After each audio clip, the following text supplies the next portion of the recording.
My guest today for this episode is a Mr. Kai Davis. He is a freelance photographer in the Denver area and is the owner of a clothing line named Soul that will be out soon. You can check out his Instagram and his clothing line's Instagram as well. They'll be in the description and mentioned at the end of the podcast. Guys, we had a great podcast. Honestly, had an awesome conversation with him for the 2 hours that we sat down. Talked about all sorts of things from childhood memories with Pokemon to family dynamics and even a little bit of the ins and outs of photography because I had some questions for him when it came to product photography in specific. As always, when it is a first time appearance for a guest, we ask them how are they living themselves for every day to go along with the theme of the podcast, that is live yourself for every day. I thoroughly enjoyed this conversation and hope to have him on again. Enjoy the podcast. And we pressed the right button this time. Isn't that amazing? Let's go. Off to a good start. For those that don't know, or no one would know really, but I accidentally clicked the start streaming button for a previous podcast just before me and Kai got on. And it was horrendous because the recording is lost and I have to probably pay for Twitch or something to get it back. So we'll see. That podcast will be up. Maybe. We'll see. We'll see. But Kai, man, welcome to the podcast, dude. I'm so happy to have you on. I'm stoked to have a conversation with you about some fun stuff. Me too. I always like to start things with how we met, which is work. We're not gonna get too into that, but our work involves kind of the same stuff. It's how we got started to talk about all this similar stuff that we're into. Yeah. But no, I love that. I think what drew me to you and us getting to sit down was that you also have like a ton of habits. I'm gonna say it's hobbies. Yeah. And things that you enjoy doing and you're very passionate about. And I can relate to that because I'm just like I'm the same way for so many different things. For sure. And you immediately like started asking questions about things that I was doing. Yeah. I appreciate it. Like you don't always get to talk about yourself, or I try not to talk about myself too much. So Sure. it was very easy flowing back and forth about us being intrigued about the different things we do. Right. But before we jump into that, I saw you got some fresh ink over there. I do. I have some fresh ink. We'll show it off right here. We just got this shaded. So I'm working on a sleeve all by Studio Ghibli, which is a Japanese like art studio, and they make a bunch of movies. They have from like the 70s up till recently. So yeah, it's pretty sick. Full sleeve, not necessarily not gonna be patchwork either, connected. Yeah. We'll eventually get it all shaded and connected. It's a process. We've been working on it for over a year now. Yeah, I think it's better to like take those things slow, piece by piece. If you plan it all out and then do that, it's way better than For sure. one extremely long sitting, which I respect if people can do it, but Not me. Yeah, not me. no, it's painful. It's funny. Do you have any other plans of tattoos besides the sleeve? So I was telling my girlfriend the other day that I want to do, because I really love Pokemon. Okay. And I want to do a Gyarados and an Arcanine, like fighting on my right arm. That's kind of so sick. And it'd be in color because this other one is black and white. So what's your favorite Pokemon? Those two, I'm assuming? Yeah, those two. Those two? Yeah, Gyarados and Arcanine. You got a little water Pokemon, huh? Yeah. Which one's Arcanine? He's a fire type. I'm trying to remember what he looks like. He looks like a big dog. Like from the old, old OG Pokemon. Yeah. Original 150. Yeah. They're sick. He's actually a pseudo legendary, which originally he was going to be a legendary Pokemon, but they axed him. Didn't make the cut. Didn't make the cut. I go Charizard. I know that's basic. But Charizard is cool. I just love like the dragon. how do you not like Charizard? I know. How do you not? And I'm trying to remember what else when I played. Like, did you play all the Pokemon games growing up? Sapphire, Ruby. Yeah, I played Sapphire and Ruby. Yeah. It's like Wilmer or whatever. I used to go Blaziken. What's the Mudkip? Chick, and what did Mudkip go into? Swamp something? I don't know. I never Swampa. Yeah, I only played fire types in the games. I mainly did too. But now that I'm thinking about it, how did we get? I remember at some point, maybe I jailbroke the games, and now I'm thinking about it. How did I get all three starters? Is there a point where you can trade? Yeah, you can trade in the games, but so you probably traded or you you cheated somehow? I had to have cheated. Yeah, you might have cheated. Because I'm thinking too, like now that it's coming back to me, I've thought about this forever. Like the games that you could trade. Remember, you used to have a cord that you'd have to connect to your Game Boys. Bro, Yeah, shit was so cool. And if you didn't like the trade, you just ripped it out. Yeah. Before it went through. That's what I would do. Getting swindled at the playground. Dude, we used to make like all these moves too, where like, because we used to do we used to cards too. Yeah, we wouldn't always play the cards how you're supposed to, Right. but like we collected them and we would trade them with each other. Yeah, And yeah. like we used to do that, where like we would trade the cards and like in the game, like be like, oh, I want you a Mudkip. Yeah, All right, I'll give you the card. Yeah, but I get the Mudkip in the game. Yeah, all that stuff. Yeah, I remember I grew up and went to like a Christian private school, and I remember some of the parents being like, "Our kids will not play Pokemon." Yeah. Isn't that? I thought that. Well, I guess I can't judge. I thought that was weird because I was allowed to play, Right. but like I guess they have their reasons. I don't know. I mean, I feel like when we were kids, everyone thought, oh, if you play violent games, your kid's going to be violent. Yeah. And now they've actually shown that kids that play not violent games but like tactical games are actually more like intelligent in certain ways growing up. Yeah, their reaction time is even crazier. That too. Yeah. They were talking about that. They were talking about that with there's like a study with like doctors, like their decision making in critical times. If they play video games like an hour a day, is like up like 50% or something crazy like that. Maybe I need to start playing video games. I remember I need an excuse because I remember Rogan was like, I want my doctor playing video games. It's a joke or something on a podcast. No, that's so true though. Like, that's funny. Do you play a lot of video games? I used to. I don't anymore. Okay. Because I just get too like hooked. I mean, I'm not even gonna lie. I have ADHD, so I tunnel vision real hard, and games are one of those things. I am so the same way when it comes to games. I get like, and not only that, I get super addicted, and not addicted it's not like bad, like I can't put it down, like I will eventually put it down, but I get like, or I'm like, I just get in like a fever where I'm like, I gotta win. I gotta win. And I get competitive very easy when sports and stuff are involved. So like when it comes to those games, like I am like. So do you play games? I got rid of everything. Same thing. I got rid of. I was like. I remember I got rid of everything. This is so funny. In college, my friend moved in with us, and he so funny. He brought an Xbox and he had Apex Legends on it. And I remember I'm watching him play, and I'm like, he's like, "You want to play?" And I'm like, "No, I know where this leads." Right. And so I'm putting off for like 3 or 4 weeks. I'm telling him no, and finally I'm like, "Give me the remote. I want to play a game." Right. And I won the first game. Man, he had not won one game of Apex Legends yet. Right. I won the first game I ever played. He was so pissed. He was like, I've been playing this game for months. I haven't won a championship. You're a gamer. I won. But the thing is I'm not real. That's the other thing, is like, I'm not good enough to be as addicted to a game as I get.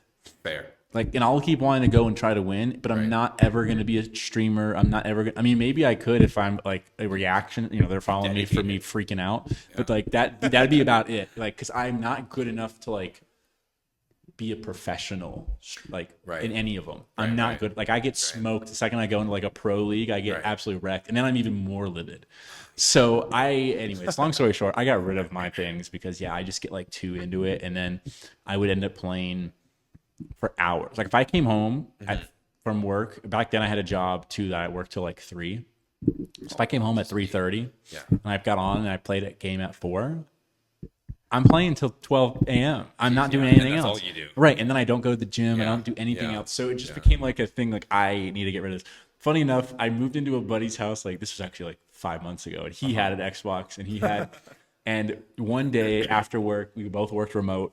We both got off work at like 4:35, and we were like, let's just play a game. We were playing like NHL or Madden, and we played till 3:30 in the morning. Jeez. And we both woke up the next day, not in the best shape for work, not even hungover or anything, but just like extremely tired. And then when you work from home and you're super tired, you just slack off. You kind of slack off. It just happens because you're just tired. That happens. Unless you go out.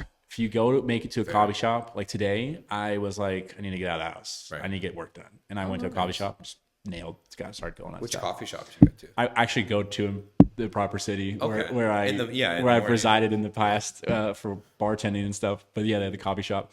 But no, like I remember we got up that morning. We both met in the kitchen, looked at each other, and we were Right. like, dude, that cannot happen again. Yeah. It was like we were very like that cannot happen ever again.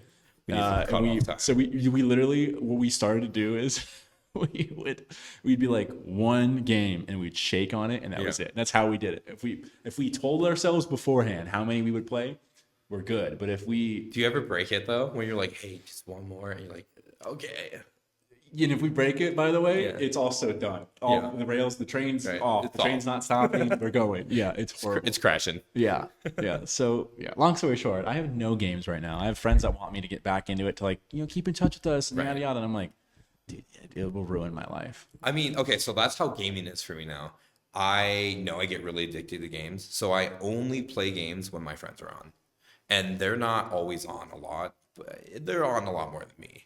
But it's more of a social kind of upkeeping. I'd like to think I have that self control. I don't know if I do. Yeah, I mean, Yeah. not everyone does, but I mean, I started playing games now alone.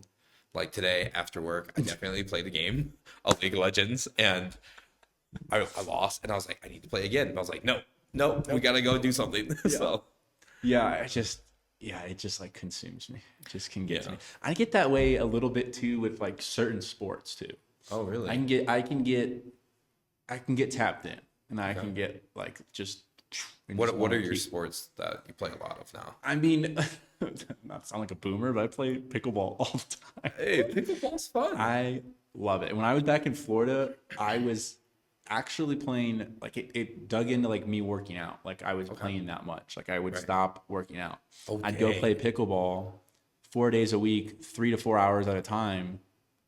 I mean, you're still exercising though. Yes, But I you're mean, not lifting. I'm Yeah. not. Yeah. But for me, I'm like already, skinny as a rail, and then I'm doing pickleball Cardio, and bunch of cardio. Yeah. Literally, I'd walk out of there, and no kidding. I remember there were times me and my buddies, I'd walk out and I'd look at my watch, and I was like, I burned like 1,300 calories in like 2 hours, and I'd be like, we need to go to Olive Garden, like Yeah, right now. you gotta go gain it back now.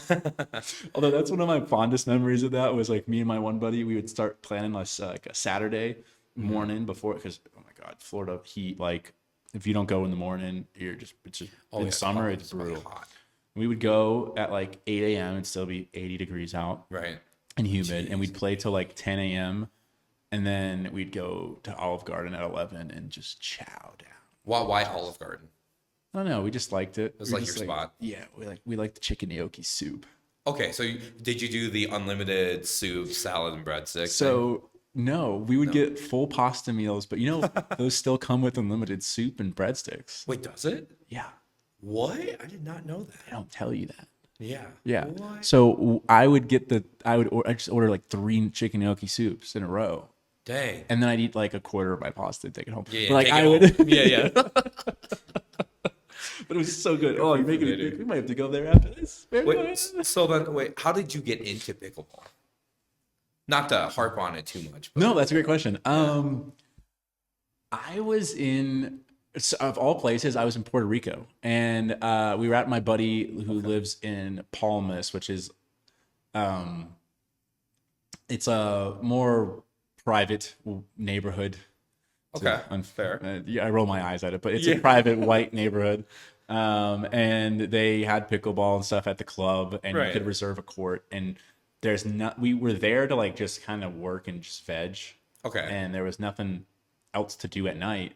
Right. Because we're in an area of like, we're not in the main cities. We're like an hour and a half away, literally on this one coast. Right. And so it was like, yeah, we're either going to sit at the house and do nothing, or we can go play pickleball for 2 hours. Yeah. And we had never played. And I was like, well, here it's fun. Like, let's do it. So every night we were there for 7 days. 6 of the days Yeah.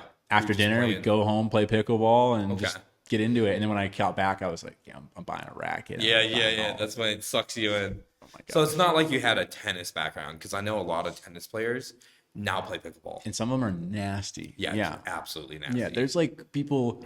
It's funny. I got to get her on the podcast. There's a girl that I went to college with that's a professional pickleball player Wait, now. what? Plays, makes 6 figures probably with brand deals and all that stuff. Like and winning tournaments. Like does it full time, her full job, just works out, plays basketball. That's it. Right.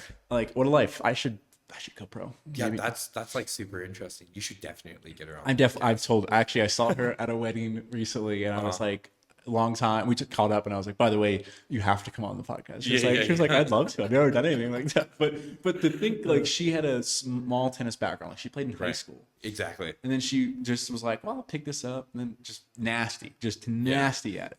Just disgusting. Yeah. Crazy. And it's taken over. It's everywhere now. Okay. Yeah. What about you? Any sport? So I play golf. I played golf in high school. I think golf could get a hold of me. Yeah. I think I could get addicted pretty quick. Be careful. I'm just as scared of golf as other things too. It's one of those things where it's like, oh, I'm not playing well. I need a new club. That's like the big thing I see a lot of my friends do. It's like, oh, I'm not good at driving. I need a new driver. It's like, no, you just gotta go practice more. Yeah, I have some friends that get into it up here. They were doing a lot over the summer, and I was too broke to do anything with them at the time. And I just moved here, lost my job. Not a lot of fun things right when I moved here. Fun. So I was like, oh, I can't really spend money on clubs and stuff with you guys. So I'll wait till next summer. So hopefully this summer I'm gonna pick it up a little bit. And you're pretty tall, so if you're taller, you actually need to like get clubs that are longer. Yeah, I can't use the little tiny ones. Yeah. Yeah, otherwise I'm hunched over. I also have a mean. I've definitely gone to like Top Golf, and stuff like that. Yeah, and done Top Golf those. is great. But I got a mean slice. I used to play baseball, so my swing is just all messed. Yeah. My golf swing is all messed up. It's all messed up. Yeah. Yeah, because it happens. You just gotta play more. Yeah. Well, what's funny too is so I'm ambidextrous to an extent. What? So and why I say to an Were you extent. like a switch batter? Right. Baseball. Yeah, well, I don't even know. Switch hitter, sorry. No. Yeah, you got it right. But no. Oh, okay. So wait, what? Does that make no sense? I will explain this in a moment. So I would pitch and throw right-handed, Okay. but I bat left. Oh, okay. And then in hockey I shoot left, and Golf, you probably swing golf I swing left, right. Oh, what? but I can swing right, and it's not bad. I don't have as much power behind it, but it's more straight. So it's almost better for me to play right-handed, hit it straight, and then go to the putting green and putt left-handed. That would be crazy. I think that's what I'm going to do next year. Because my left is so messed up from swinging baseball that like I am just slicing the ball left anywhere it wants to. Can't untrain yourself. Right. Or it's a long, It would be hard. tedious process. Yeah. Right. Yeah. If you swing righty, it's way cheaper because left-handed golf sets are really expensive. Well, not really, but they're more expensive than right-handed. Are they really? Oh yeah. They don't want us in the game. Yeah, they're too powerful. Yeah. Well, you guys are, you're unique, You guys are like a secret society. We're unique. Yeah. That's too funny. So golf's the main one, huh? Yeah, golf. I used to play basketball. Stopped playing basketball because I destroyed my knees. But I also have a really bad back, so I haven't been golfing as much. What do you do for your bad back? Do you do anything like exercises or anything like that? I should stretch more. I don't. I think losing weight will help too. But I think they say strengthening your core helps a lot with like lower back issues. Yeah, I've been. So my dad has back issues and has had them since I think like I can remember like fifth grade. So it's been forever. And so for me, I'm like as I'm getting older, I'm looking at the back injuries and his injuries, and I'm looking at myself, and I'm like, well, what are things I can do?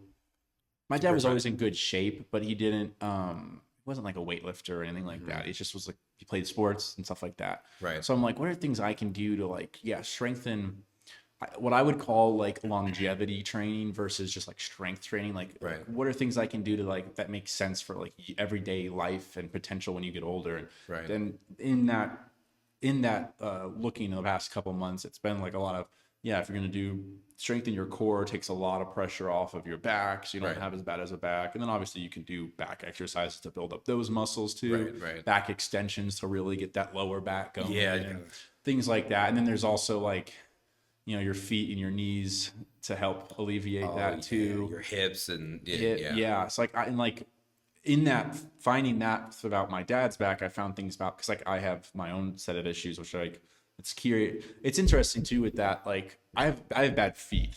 I'm very Okay. You I'm flat-footed? very flat-footed, and then not only I'm flat-footed to where I pronate very bad Oh, that's not good. inward. Yeah. So my inner ankles like almost push out. I'm so flat. It's hard to explain, and once I get my Jamie in here, we could just pull it up and we'll have Right. that. Not tonight, but tonight. but it's so, and then but it's interesting because like foot doctors, podiatrists, Podiatrist. Yeah. podiatrists a lot of times think a lot of your back problems could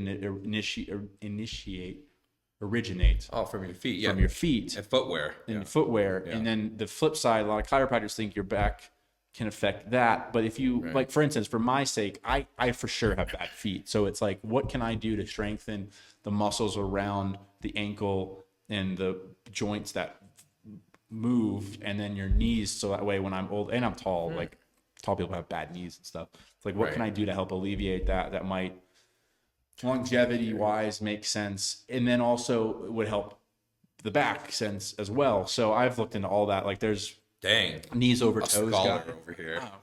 What can I say? Have you heard of knees over toes guy at all? I've been really harping on his stuff. Knees over toes guy is he was on Rogan, and for he developed this workout program that is essentially to help rebuild the muscles in your odd muscles that you use on a daily basis that you don't normally think about working out. And so like one of his main thing, he has like what he calls like tibialis stretches, and which the tibialis is the bone here. Right. Like Tibia. the one that and so there's a joint and a muscle. I'm gonna flip to this side so the camera can catch it. Right. There's like a joint and Look at that flexibility. joint and a guys. muscle like in this area of the tibialis, and you can like do these tibialis. All you do Yeah, how is do you straighten raising it, and it's like working the front instead of like if you were to do Is it your foot? Yeah, so like you would stand literally like on a wall, like He's gonna do you it. stand on the wall, and then your feet are flat. Yeah. Your feet are flat, and then you just go up, up. Oh. And it's working the joint in So you're there. like on your heels. Yeah, exactly. So it's the opposite of like a calf raise, where you're so doing the it's like calf a- raise. it's You're like a doing toe this, raise. yeah, and instead you're going like this. It works the front of your leg. Huh. And then there's things where you can do like it's funny the way he worded it was like you could strengthen the knee muscle, the muscles around your knee, and I was Your like, knee muscles? like I don't know how to. I'm not actually the scholar here. I'm just the guy, the messenger here. Okay. Yeah, that's So true. the muscle. I am definitely butchering this for the record. But okay. the muscle, like the joints and muscles that are around here, are tiny and they're connected to your quad. Okay. But there's one on top. I don't think the mic picked up what I said. The muscles around your knee, in case they didn't, the muscles around your knee and then connect to your quad are here. And you can strengthen them by doing like certain, what he calls like an ATG squat, which is basically like a forward lunge, but you're pushing up with the knee. Okay. Or you can do what I've incorporated is like a step down. So basically, and the way he worded it was like, this is how it made sense in my head. He was like, how do most older people get hurt? They fall down the stairs. Right. And so he was like, for longevity purposes, if you can work on the muscle that is planting on the way down the stairs, Yeah. you'll strengthen it and you might lower your risk of getting hurt later on in life. And I was like, cool. that makes total sense. So I started doing these step ups. So basically, like, you just add weight. You can do it with no weight, but you like, maybe you put a 45 on the ground and you put 1 foot on the weight and you put 1 foot out, and all you do is just squat till that other foot hits the ground. So it's only like not even 4 inches, depending on the weight. You could be like a 2-inch dip, Right. and then you're just going up and down, up Like and down. that little motion. It just works up that little knee area. That's cool. So yeah. So you're doing this in the gym. I do add those to my leg day. Yeah, I add both. Nice. I do tibialis one day and I do the other ones the other day. Okay. Yeah. That's cool. Yeah. Heck yeah. So like I said, let's fix it. Like you said, back problems started making me think about all that other stuff that like you can just like small things you can add to your workout that could pay dividends down the road. For sure. Think of it like a long-term Like the investment. longevity of it. Yeah. For sure. I need to go back to the gym. I haven't worked out in probably like 8, 9 months. Like I was going all the time. I think for like 3 or 4 months, 3 months, I was going like every day almost. Probably like 5, 6 days a week. Did you get like burnout maybe? No, I met my current girlfriend. Ah, Yeah. yeah. And now getting that relationship weight, I'm like, oh, I need to go back. She started going to the gym too, so now it's my turn. There you go. There you go. Yeah, you go Yeah. together, make a little Yeah. competition. Yeah, yeah, Yeah. yeah. Do you find with the gym like that, like a little competition would help, or Oh yeah. yeah, I'm so competitive. or do you just need to set your own goals?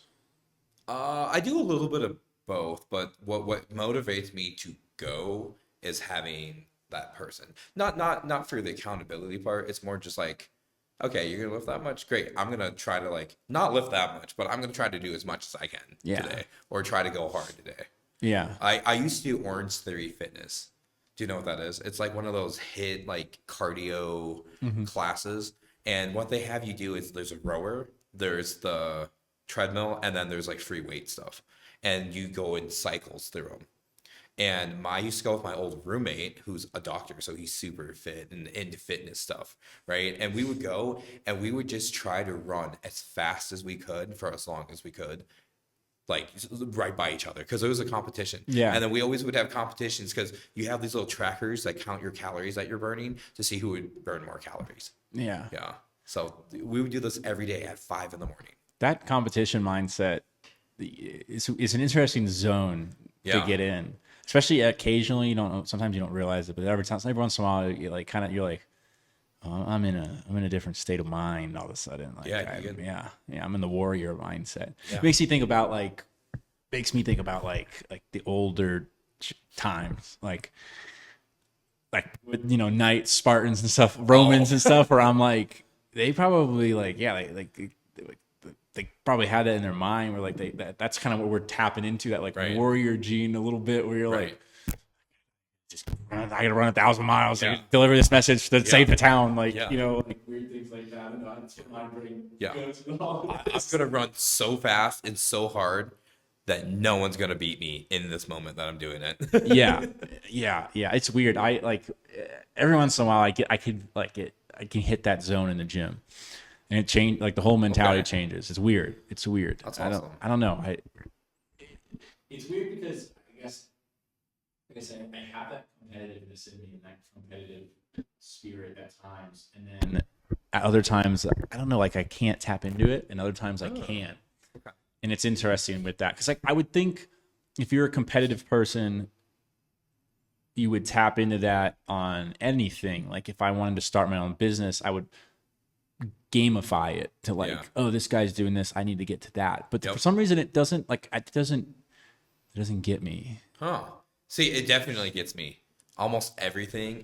I wouldn't say it's a game, but it's like a competition to prove that you can do something. Yeah, and then you know what? You nailed it. You said it in a different way, and part of me is wondering that too. If like I haven't been able to position it to myself to make it to where I get in that mindset, because like I said, like yeah. I can tap into it in pickleball. I can tap Right. into it in the gym. I Right. can get in these zones where I'm like, yeah, I can get a little start talking some shit. Yeah, like yeah, I can yeah. get a little into it. Yeah. But like some other things, it's like it doesn't just kind of just comes out. I think you could do it. I think you could figure do it it out. because I think most people's the reason why most people cannot do it is they're too scared to try because they're scared to fail. I think about that mindset throughout my life when I've had it. Like, dude, I used to get really into like hip hop dancing and stuff and like gliding, like kind of like moonwalking kind of looking stuff. Yeah. And I would practice that stuff when I was in middle school in front of my washer and dryer because I could see my feet in the reflection because we didn't have a big mirror in my house. Yeah. And it's like I would get into the zone where like I'm gonna do this and I'm gonna do it so well because people say I can't. So it's kind of like I'm gonna prove people wrong, Yeah. but not in like a toxic way. No, I get that. Yeah, I and I don't know if where that developed in me over the years, where like it got to a point where, because part of it too, I think, is I almost like a little too nonchalant on some things. Where I'm Maybe, like, yeah. who gives a fuck? Yeah. Like I don't care.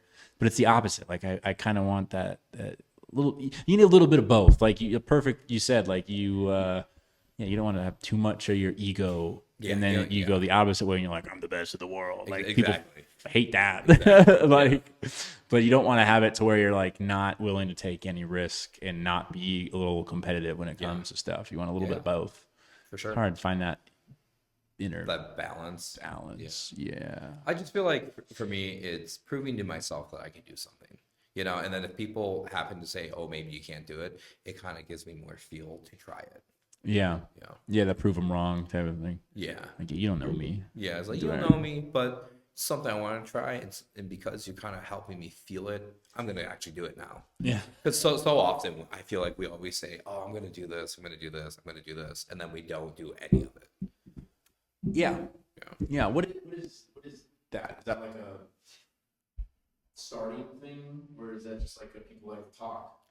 I think it's probably a starting thing. I think a lot of people have aspirations that they want to do. Like I know that I've always wanted to do a podcast, but I've always wanted to make like videos, like film, cinematic film, and I've never done them. You know, I've never done either of them. And it's like I keep thinking about this, and my friends say they want to do X, Y, and Z, and they don't start it either. And so, kind of going back to your question, like, why is that? I think sometimes we just don't have the motivation to do things. But when someone does help you get the motivation, I think anyone will do anything if it sparks that fire. Yeah, that's interesting. If someone helps you get that motivation. And for me, it's like a competitive thing. You know, if someone's like, you should do it, let me help you. It's like, okay, cool, I'll do it when I want. But if someone's like, oh, you're not going to do it, you won't do it. It's like, okay, well, maybe I will do it now because you don't think I will. Yeah, so interesting. You've kind of found a way to like navigate that to where you're like For myself, yeah, right, yeah. Right. You kind of everyone needs to kind of figure out what that little tweak is inside of them to make them want to go do that. Sure. Because I think for everyone it's different, you know. 100%. I mean, you look at the great sport like Kobe and like Michael Jordan. They love being talked like shit to, you know. People talk trash to them all the time, and then they would just go off. Yeah, like you don't talk shit to Kobe. Yeah, yeah. Yeah, that's interesting. What do you think? What do you think of that? Like fear has to play into that. Do you think it's not necessarily figuring out how you work, but also like not giving into those fears or your self-doubt in a sense? For sure. I think I'm gonna move that bit closer to you if you're leaning back. There you go. You can lean back.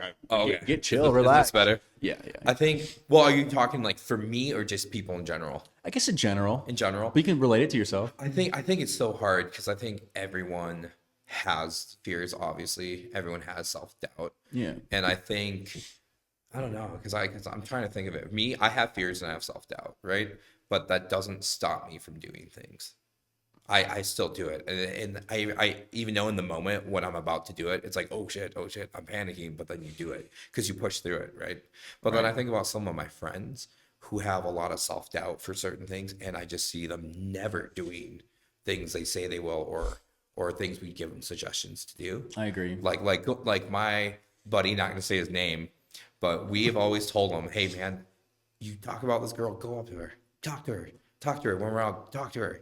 And he's like, no. It's just like, it's like that. What is it they call that? 30 seconds of like insane courage. It could change your life.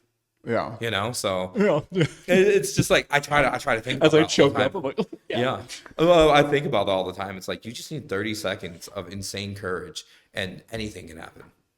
Yeah. Yeah. I mean, like, yeah, you never know. You just never know. You just kind of take that leap. Right. I think that is the the fear of failure is kind of to sum it up. Like you kind of get caught in like, I used to be like that a lot of times. Like, oh, I'm not going to go up and ask the girl's number and stuff. I definitely was really shy. It's really only been recently that I'm like, just go fucking do it. Yeah. Get your confidence boost up. Who cares? But like, and then half the times I don't even text her. Right. Or do you think it's because it's just like, oh, I get rejected so much that it's like I have nothing to lose? Because I could understand that mindset for like me or someone else too. Maybe I don't know what it was for me personally. I always just remember thinking like I just never was that guy, and not that that guy is a bad rep or anything, but I just was like I don't know. I was always super shy. It wasn't until recently where I was like, I think I need to step out of that comfort zone. And here's another thing actually that I'll add to this. Okay. I think another big thing with that is like kind of being a little bit aware. And like if you notice, we'll keep using the girl example because it's super easy to understand. For sure. If you notice a girl's looking at you at the bar, Right. and I don't mean like one time in passing, like Right. because you could walk by and you could both make eye contact. It doesn't really mean anything because you're walking by. For sure. But like, say you walk by and she's caught your eye. Right. So you walk by and you're like, she was kind of cute. Right. But that's, you think that, but you're not going to go act on that. Right. But then say 5 minutes later, you haven't moved from your side of the bar. Right. But you maybe take a little scan and then you guys kind of lock eyes. Yeah. It's like that. And you're like, split second. well, that was a little longer than normal. Right. That's maybe like your tell. And maybe you need one more, but some people might need like a third, third time. Okay, Right. Cool. Now I can confirm it. Whatever that is to you. But like, if you lock eyes with someone for like 5 seconds, like I think that's your tell. Like you should just go up and say hi or get the number. True. You know what I mean? That's true. But so part of it comes with you're scared to do it. And then part of it comes with you because you don't know. But then again, like if you're a little bit observant, you kind of, maybe you feel a little bit more confident because you've read the situation a bit better. True. And you could still read it wrong, to be fair. That's fair. It's definitely happened to me. Yeah. Before. It's definitely. Yeah. But yeah, I think in that, like if you can kind of like wage it a little bit, and if you feel like, wow, that was a bit longer, I should go up to her. Right. Kind of have a little bit more swagger and confidence to you with that, because you were kind of like, I picked up on something and I'm acting on something that maybe in the past I wouldn't have. Right. But like I'm not as worried because I feel like that was a weird moment that doesn't normally happen. Right. Yeah. So it's like maybe it was like almost a little bit of affirmation that, oh, maybe this could be something. Yeah. Like and again, it's just like a little like again, perfect example. Like you lock eyes with someone at the bar for like more than 3 seconds, like probably a good tell. Yeah. Because it's awkward enough when you get caught staring at someone, but if you keep looking, and they're not looking at you. Yeah, and then the perfect thing for a guy is you go up there and be like, I saw that we were looking at locked eyes for a little bit there. Just want to get your number. I'll leave you alone. You know, don't ruin their night or whatever. They'll text you if they want you. Well, kind of going off of this, it's kind of like how not scary, but like how nerve-wracking is it to go up to someone? So nerve-wracking. Because how often are you approached versus do you think you're doing the approaching, like you're going up to them? But they're kind of giving you like the sign, right? Going up is so nerve-wracking. So nerve-wracking. Again, like in the past, I can 100% say I just wouldn't even do it. Right. I was so nervous. Right. Now that I'm a bit older and part of me was pushing myself out of my comfort zone the last couple months. Okay. Yeah. I would, again, like if I think I've read something correctly, I'll go. I've done it the last couple times I've been out. I'm like, I'm gonna go do it. Right. And then again, like it doesn't mean anything's gonna come of it. Right. But like, it's also like if you do it. Another big thing is the confidence boost, and sometimes you just need confidence boost. Yeah. So maybe you see a girl looking at you and you're not, this doesn't sound so bad, but it's a fact. And girls should do this too, for the record. Right. Like, because it's confidence boost for them. Maybe you see someone that you're not 1,000% interested in, or isn't maybe your type, but you notice they're looking at you. Maybe you go up and just do it for the confidence boost. Right. To prove to yourself that I can do this. Right. And sometimes you need that. I'm not saying do it all the time and be a dick about it. Right. But sometimes it's needed. It just is. And not that that's really my intention, but like I know myself right now. I'm not like really out there trying to date too much. Right. But so if I get the number and it goes well and we talk, we meet up, maybe it goes good. But maybe we talk and we just don't meet up, and it's not the end of the world. And maybe you talk and you just become friends. There you go. Yeah. You know what? You never know what's going to happen with it. Exactly. It does not mean you're going to date. That's right. Yeah. That's right. That's a good point. So just go do it. So he was like, why not? But it is scary, and that's why. And again, when I say when the confidence boost is, maybe you do it, you go, I'm not really into her, but it sounds so bad, but like, no, I get what you mean though. The reality is it helps, and as a girl, like you should go do that too sometimes, and right. Yeah, like you said, a week down the line, you can be like, hey, I think it's better we're just friends. Right. Okay, cool. Done. Yeah. You brought up the being approached and going up, and like I said, I think it's way, way worse to go up. Props to anyone that does that. Yeah. Especially if you aren't reading any signs and you're just like, I'm just gonna go for it. That's right. That's scary. Like you see someone that you're really interested in, and they're not looking at you, but you want to go talk to them, right? That kind of situation. Yeah. They're like, now they don't even know you exist until you walk up. You're like, oh fuck. Honestly, I might be too scared to do that. I don't think I've ever done that. So I'll be straight there. Yeah. I'm scared. But it's very rare for the ladies that listen. It is very rare for like for the girls to come up to the guy and the guy to get hit on. Mm-hmm. And I will say, one, we definitely don't know how to handle it because it just doesn't happen much. Yeah. And then two, when it does happen, we're usually like, we're kind of very happy about it. Yeah, we're telling all our buddies like, "Yo, I was at the bar this week, and this girl came up to me. You fucking asked for my number." Yeah, I know. I was like, "What?" Yeah. She just texted me right now. Yeah. We'll be talking about that for weeks.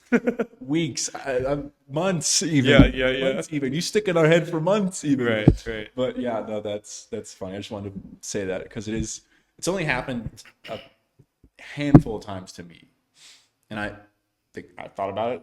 I'm thinking about it right now. Yeah. Like it's very odd. That's funny. Let's dive into we got some stuff on the paper here. Okay. Let's get into this. I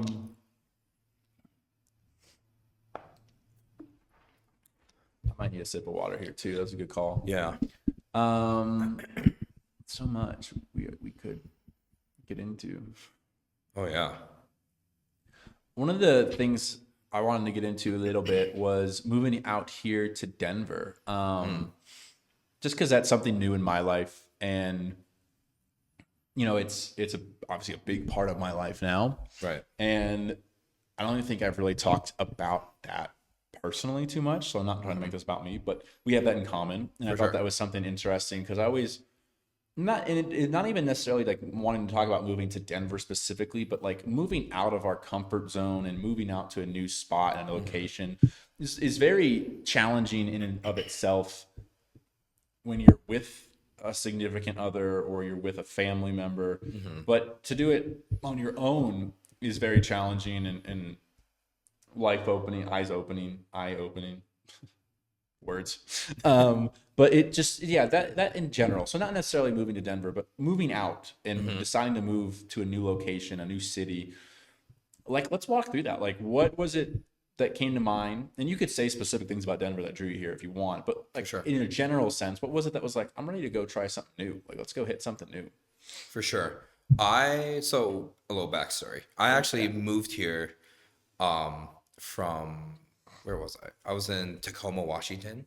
I actually grew up though in Minnesota. So I initially went to college out in Washington State, and I moved here to Denver 2 years after being out there for like 2 years. So I think one of the reasons I moved to Denver was part of my family was out here already, and I think I needed to get regrounded back out here. Okay. So for me, it was actually pretty fortunate that I had family out here. Yeah. Where like you were saying, for you moved out here without kind of like any family or anything. Yeah. So I moved out here in 2013 after being in Washington State for 2 years. But moving out to get grounding is still a big thing. Like, let's not negate that. Like, I mean, I'd be like, I moved away after college for like 2 years, and I moved back home for 2 years or year and a half, whatever. But like, that was a grounding move in a sense, and that's also comes with its own challenges. So it's not like act like it's so simple. So So what was it that drew me here, if you don't mind? Yeah, for sure. Yeah. Family. So family was out here.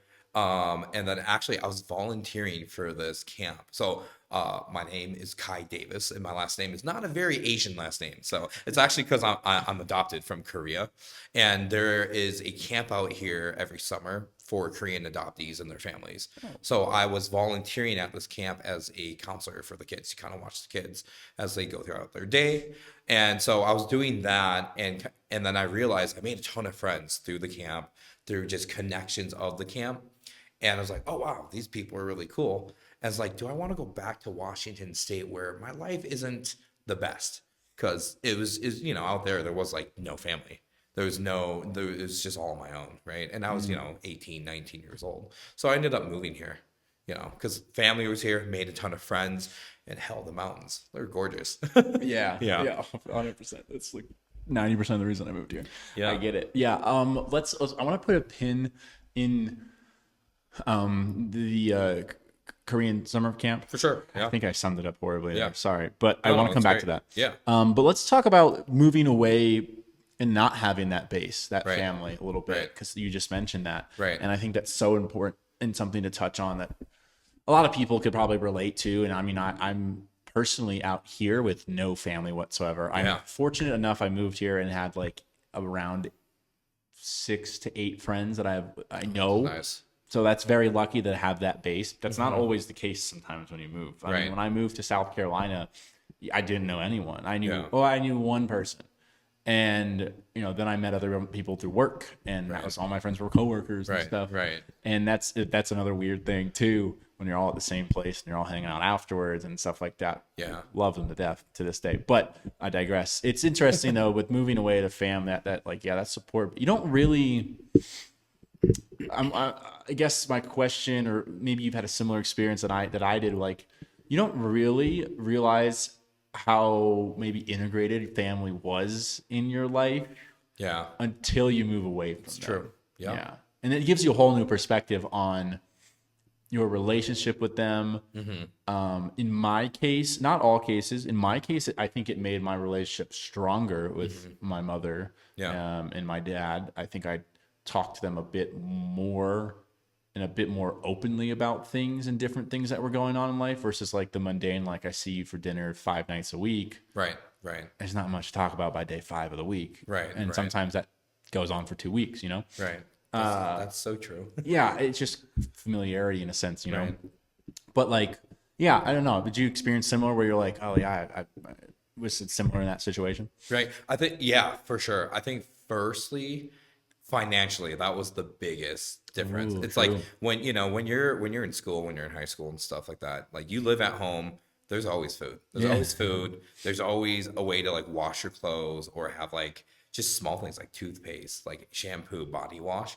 But when you don't live at home and you're by yourself, you got to buy all that stuff. And those expenses when you're young and you don't have a lot of money, it's like, oh crap, like shampoo's like $6. Like what? And like guess I'm getting the Irish Spring this yeah, time. Irish Spring. I would go to Walmart and buy like $1 shampoo, green apple. Yeah. Scented. Yeah.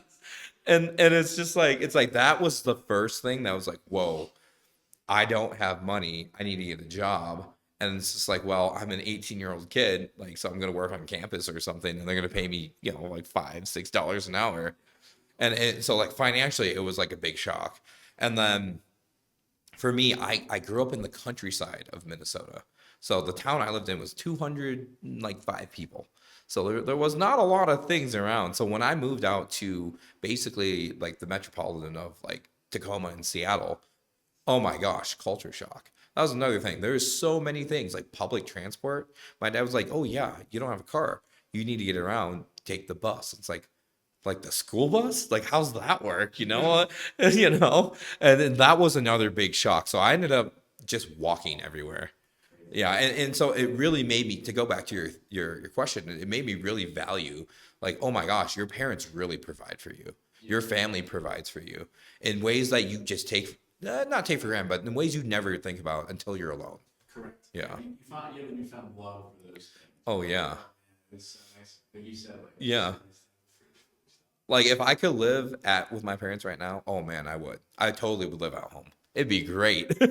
They're like, no. Yeah, my parents. I actually feel like my mom would be super. Really? Yeah. So when I lived in South Carolina, long story short, I got let go from a job. Mm-hmm. That's all.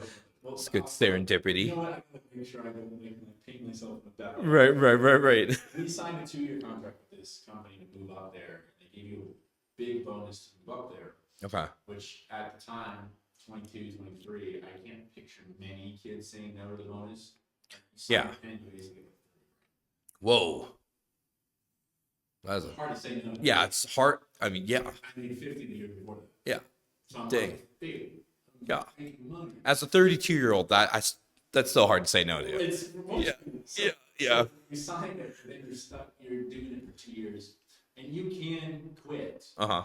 but then you owe them whatever. Oh. It's prorated. Right. But like, so at year 1, you're at 20 or 15, Right. and then a year and a half, you're out 7.5. So like, you want to complete the 2 years, like when you Right. put the thing. Right. Because odds are, for like most people, that money's not there. Yeah. So You're not just saving it. you're gonna have to either pull it out of your investments, or you're gonna have to save up for months to then leave. Right. You need a job that's gonna give you a bonus to then pay off your previous bonus. Right. Not a fun situation for you. So I didn't want to pay that money. Right. And so when they let me go, I was like, I don't have to pay back. Was that one of the conditions if they fire you? You don't pay the money back. Yeah, it's a good loophole. It wasn't my intention to be fired or like I wasn't fired. I was laid off. I was in the second. You're laid off. I was in Yeah. the second round of layoffs, people. But regardless, that's a whole other topic too. Layoffs are interesting. I'm sure people. Mike's being weird. Hello. Hopefully you guys heard the last sentence. That would be awkward. I just went on a tangent. Just me laughing. Yeah. This mic, I know this mic is finicky. That's why we're buying another one of those that you got soon. But yeah, so I was let go from this job, didn't owe them money, and I decided to move back home. Mm-hmm. And that was interesting to move back home after being gone for like 3 years. Oh And yeah. I lived with my mom for like a year and a half. Yeah, I was gonna only live with her for 6 months, and it ended up being a year. Which we actually were fine. I was really worried about it because we can butt heads sometimes. And when we were away, like we were talking about, like my relationship with her was the best it had ever been. Right. So I was like, oh, I don't want to go back to living at home because I'm like, what if we butt heads and yada yada. Right. And that's a whole nother topic to have with in general. Because it's not like I was. So I got let go, and then I had a lease still, but I didn't want to be in that area anymore. And I wanted to just be back home. I was already making trips back home like every couple weekends and stuff. Right. And I was 2 states away. So I was like, might as well move home. And at the time it was like, yeah, move home, stay with me until your lease is up so you don't have to pay double rent. And then just stay like 2 months after until you find something. And I was like, cool, perfect. No one wanted to move in anywhere. All my friends were living at home too. And I don't blame them, for the record. And I was like, you know what? I'll just stay a little bit longer than I anticipated, until the right thing comes along. And the right thing came along where I was paying way less and stuff. So it works out. But yeah, it was very interesting to move back home. Yeah, for sure. I bet. Yeah, I remember having. This might be advice for anyone that happens to, because it can happen in life. Something that you never know, but or by choice or not by choice. But I remember having I remember sitting with my mom and I was like, hey, before, like I'm moving back home, like we should sit and talk about like just what we're both expecting and like boundaries and all that stuff. Yeah. Very adult-ish conversation, I feel like, for me to bring up, because I was like, and I can say like from my point of view, I was like, hey, I don't want us to be like at each other's throats. Right. Because I know you might do something where I get annoyed, and then you might be annoyed that I go out late. Right. On a Friday, whatever that looks like. Right. And so you tell me what you're expecting, and I'll make my best to do that, and then I'll tell you, and like vice versa, and it turned out perfect. Like, nice. Yeah. So I mean, I hope everyone's parents can do those conversations. I'm sure it wasn't easy for my mom to hear some things, but like, we had a great time while I was there. Yeah, that's good. I mean, so it was a good year living there. It wasn't bad. Yeah. Yeah. Would you go back? No. No, of course not. No. I like my freedom. Yeah. Again, with respect to that, like she does, you know, she doesn't want to worry that I'm out on the town. It's a motherly thing, and so that was like one of the big things for me. I was like, when I come home, I will do my best to text you if I'm staying out super late. If I'm going to stay at a buddy's house, I'll text you. Right. That way, when you wake up, you're not worried. You're not here. I'll give you that respect. And then on the flip side, I would appreciate it if you don't ask me a bajillion questions when I walk through the door. Right. Right. You're not blowing up my phone. I'll tell you. Well, yeah, I mean, she never did that, but like Okay. for me, everyone's got their thing. I know I have friends, my parents did do that. Right. But for me, I always hated like coming home after like even just a long day. That doesn't necessarily mean I'm going out drinking or anything. Like I could just be going to the beach with friends for 8 hours and then coming home to like 1,000 questions. Like, how was your day? How was this? Who were you with? Who was that? And I'm like, I just want to go to bed. Yeah.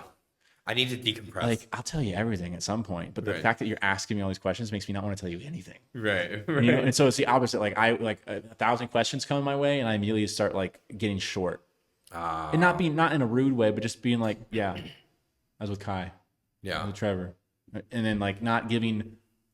Whereas like if I don't get asked, I'm like, oh yeah, I was at the beach, so and so, we played volleyball, and went to this thing, like so. Anyways, yeah. Nice. That's actually really good advice. It's like if you are going to move back in with your parents, it's good to have expectations. Yeah, and like I even said to her, like, hey, I'm not trying to be here for years on end. I'm just trying to get back on my feet after this job when I find my new job, and then I'll find a place. Like this isn't, you know, and then also like, hey, what can I do to help out around the house? You know. Right. That was big. Another big thing. Actually, I love my mother to death, but if she'll like, I think a lot of parents do this too. By the way, it's not just my mom, but like they'll like kind of like pile things on. Like, hey, can you help me with like this one chore on like Saturday? And you're like, yeah, of course. And then they're like, oh, what about? And then like Saturday comes and they finish the one thing. They're like, well, while you're here, like, can you do this? And you're like, yeah, I guess I can. And then like by the third one, you're like, hey, listen. Now I'm angry. I need to go. Yeah. So I had a big thing with her too, where I was like, hey, I will do anything you need me to do in the lawn, around the house. I'll do it all. I just need you to give me a heads up so that I don't have plans and I don't feel like I'm rushed or anything. Right. And to her credit, that was something she did all the time. It was perfect. Nice. Yeah. But that was a big thing too. Like as growing up, you don't think as a kid and you're living there in high school, you can't really do anything. You can't say that. Yeah. But as an adult and you're like making your own money, and yes, you are in this situation where you're there. I was like, that's my other advice to people. It's like, yeah, like just set the boundary. I'm like, Mom, I'll do anything you want. Like if you need help painting the entire house on a Saturday, just give let me me like know a couple weeks in advance. Like don't spring it on me 5 days before. Right. And then get mad at me when I already have plans. So, oh my gosh, my dad does that all the time. It's always one parent. It's always one. My mom's fine about it, but my dad, it's like my biggest pet peeve. It's like, hey, are you coming over tonight? It's like, for what? It's like, well, remember earlier we said we were going to do this thing? I'm like, oh, you want me to go? You didn't say that. You know, it's like, yeah, well, we thought you would go. It's like, wait, but you need to ask. Yeah. Love them to death. It's not a bad thing. Yeah. Have you had any anything that's hit you over the past couple of years where you're like, oh my gosh, I'm just like my parents? Have you had any moments like that yet? Yeah, like straight up. Whenever I do any friends gathering at my place, I am exactly like my mom. Yeah. My mom has to make everything look great and have everything, like every drink or type of snack. And I have that same problem now where it's like, oh, I gotta make sure if I'm gonna host something, it's nice. It's not just half-assed. Yeah. My mom is exactly like that. That's so funny. And I used to hate that. Growing up, my mom would make all of us clean. It's like, you gotta clean the front. Hey, you gotta clean the stairs, vacuum the stairs, sweep this, wipe this down, set this up. Clean your room. Yeah, like, and now I'm doing the same thing. And I'll ask my girlfriend, hey, can you help me do this? I'm having people come over. I'm sure it drives her nuts. No, that's amazing. What about you? I don't know. There's like certain things about like planning and being like maybe a little organized, where like I feel like that's my dad coming out at me. Where I'm like, one thing though that was so funny. My dad's very I wouldn't call him like a clean freak, but he does like to have things clean in like a certain way. For sure. And one thing that he always takes very good care of is his cars. Okay. Just doesn't matter what brand. Yeah. He's always taking good care of them, always. And so like one thing he started to do, you know, how all the cars come with car mats. Oh yeah. Oh yeah. And so they already inherently are like to keep the bottom carpet from being All dirty, dirty. right? And Yeah. you can clean the car mat, take the mat out, blah blah blah. So my dad he'll go to like a carpet store. Wait, what? Oh, this is great. This is great. My dad will go to like a carpet store Uh-huh. and he'll get like a big square of like a free sample, or maybe he pays like $5-10. I have no idea. Right. But he'll put that carpet on top of the mat to keep the mat nice. So now it's double nice. So he only has to Right. clean the carpet, and then he Right. can just vacuum the top of the mat. Actually, kind of smart now that we're talking about it. Yeah. Didn't think of it in that light, but so when I got I had a Hyundai Sonata that I got brand new. They helped me get it during my like last year of college, and it was also going to be like my college gift. My vehicle at the time was just shitting the bed. All right. So they got me it, and he gave me two carpet things to put in the front. And I remembered, I was just like, you know what? Did you I'm use not them? going to argue it. I'm just going to, and I just left them there, and they were Okay, so there. yeah, you used them. So I used them all the time. And then one day but I never even thought about it. Like I just was like, he gave it to me, and I was like, I'm not going to argue this. I'm just going to do it. And then one day my sister got in the car, and she goes, dang, you are just like Dad with these carpets. And I was like, no, that's not what I wanted. That's not what I wanted to hear today. It's okay. I got her this weekend. She did something, and I was like, you're just like Dad. And she's like, oh, I am. You're right. So do you still have the car? No, I got rid of the car. When I moved, I kind of had been looking at trucks or a Okay. Jeep Wrangler specifically for a while. And when I knew I was moving out here, I was kind of like, good excuse to buy a truck again. Did you? I did. Yeah. And so I bought a truck, got rid of the Sonata, have a truck now, and love it. Absolutely love it. Okay. Did you put the carpet, the No. carpet pieces in it? No, those carpet pieces were so old that he was like, we should just throw these away. He said that. And I was like, Wow. all right, cool. Wow. And then because it was such a quick turnaround, like I bought the truck and left within 2 weeks. Like he didn't get, Yeah, he didn't give you carpet I'm pieces. sure he'll visit here and bring to me. You just wait. That'd be That's awesome. hysterical, actually. So you have that car. So you have that car here in Denver now.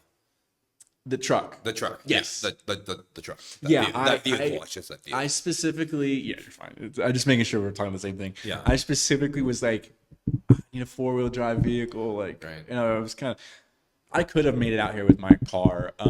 But to be fair, I did also pack up my entire life in that truck and move it out here. Like, I Fair. literally, anything that didn't fit in the truck, I just didn't bring. Fair. Like, I brought just my desk.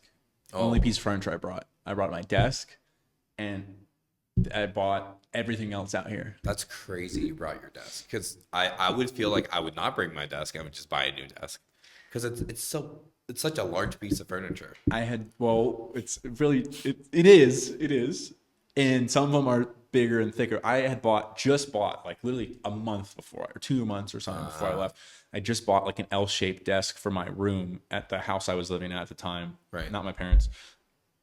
And I had built it, and it was like I could just take it apart and make it into like okay. tiny pieces. Right. So I was like, that's the only thing I'm bringing because I just bought it like literally Nice. 4 months before that. Nice. Yeah. And then so how long have you been out here though? I just hit my 7th month. Oh, it's that new. Fresh. I for Fresh some air. reason thought you were out here for like a year at least. No, I'm fresh. I'm a newbie. Yeah. Oh, what? That's crazy. Yeah. Don't I seem like I live here though? Yeah. I'm pretty cultured in. Yeah. Yeah. You would have actually thought I was from here if you saw me a month and a half before I started working. I had, oh my gosh, I don't think, do you know this? I had long long hair. Oh yeah, you Like mentioned that to me. like mountain man hair. Oh yeah, you Yeah. screams Colorado. My sister calls it Colorado redneck. Yeah, Yeah. it's funny too. Last year, oh my god, I just had like a very serendipity moment. Yeah. Not deja vu, just a moment of like that was a year ago. Holy crap! Oh yeah. A year ago. Well, I got to ponder that tonight. There's more tied into it than just this. But a year ago, I did a month out here. I actually I got home February like 5th. Okay. I didn't even think about that. That was a year ago. That's so crazy. I can't believe it. Yeah. I'm like blown away right now.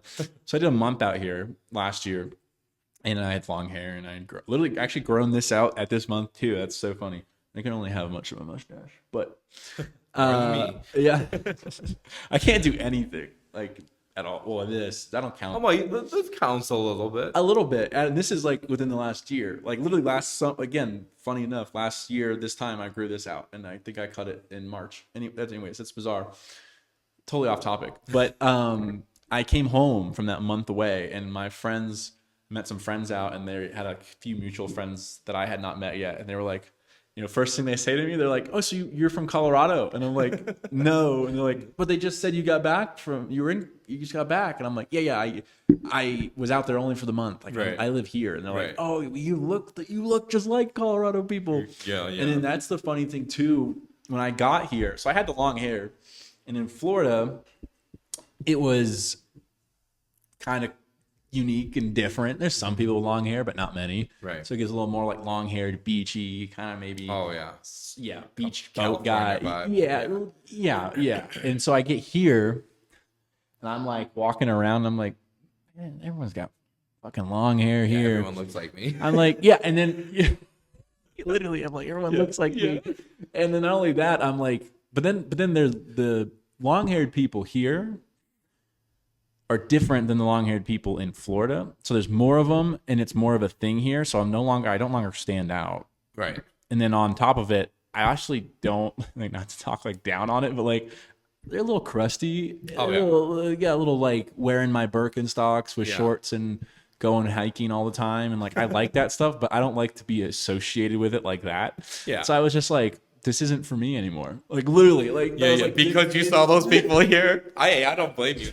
I was like, this is not for me. You literally described that, and I thought of like 3 people I know that do that. Yeah. Long hair, the Berks.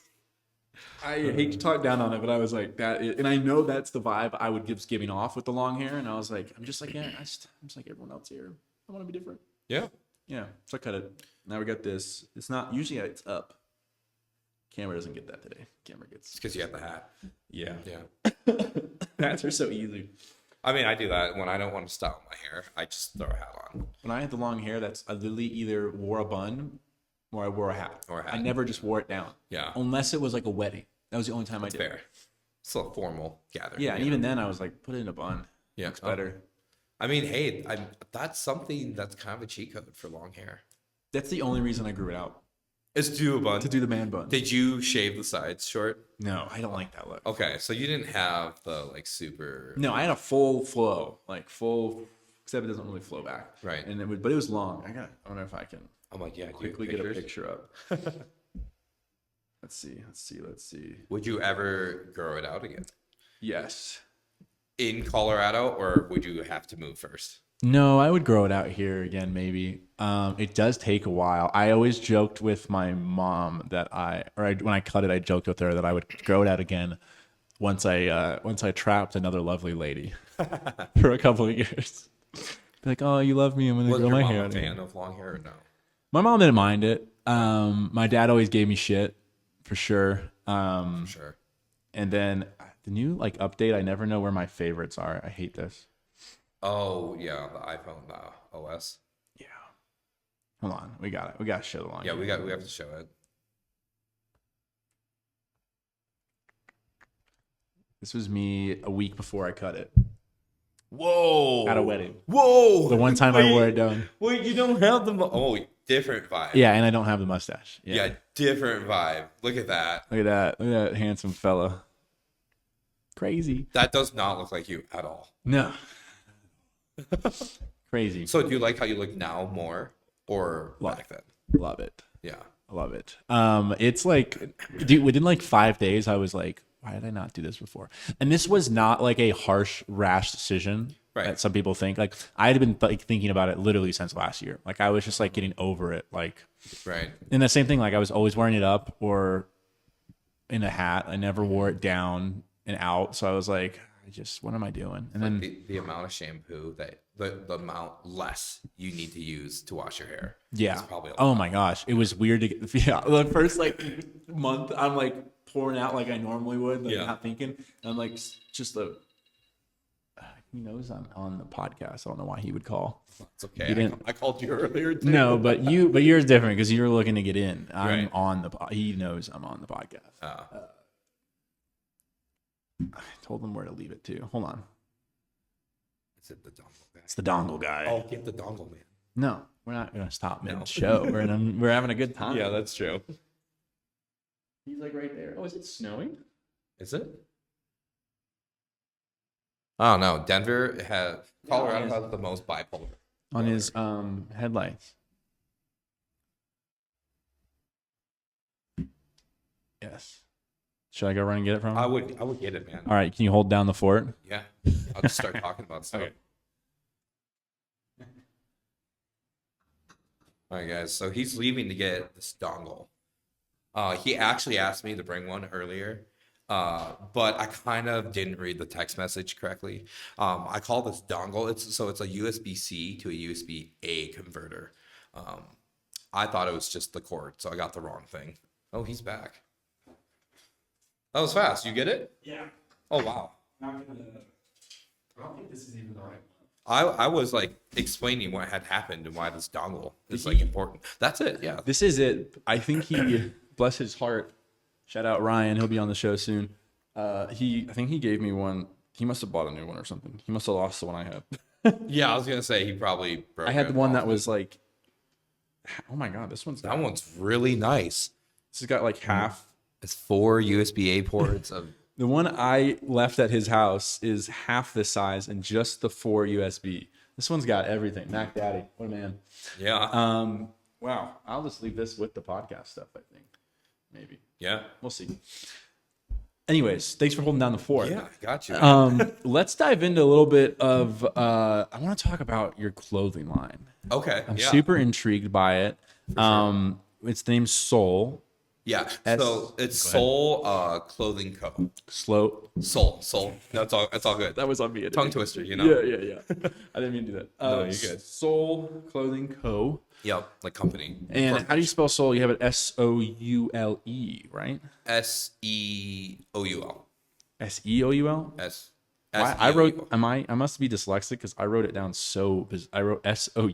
Oh, Seoul, Korea is. You the told city. me that. I don't Yeah. know why I wrote it, but I don't know why I wrote it like that. It's okay because I was saying things and you were just jotting stuff down. Yeah. So I mean, yeah, it's fine. That's horrible. So let's go into the. What are the origins of it? You kind of started to hit that. I didn't mean to cut you off, but go into the origins of it and what made you kind of want to start that clothing line.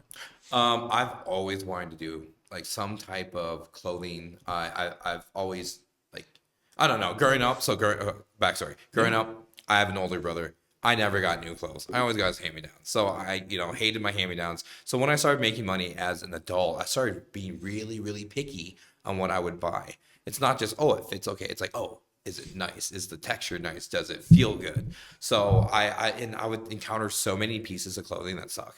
And then currently I work for a company and we're doing stuff with apparel.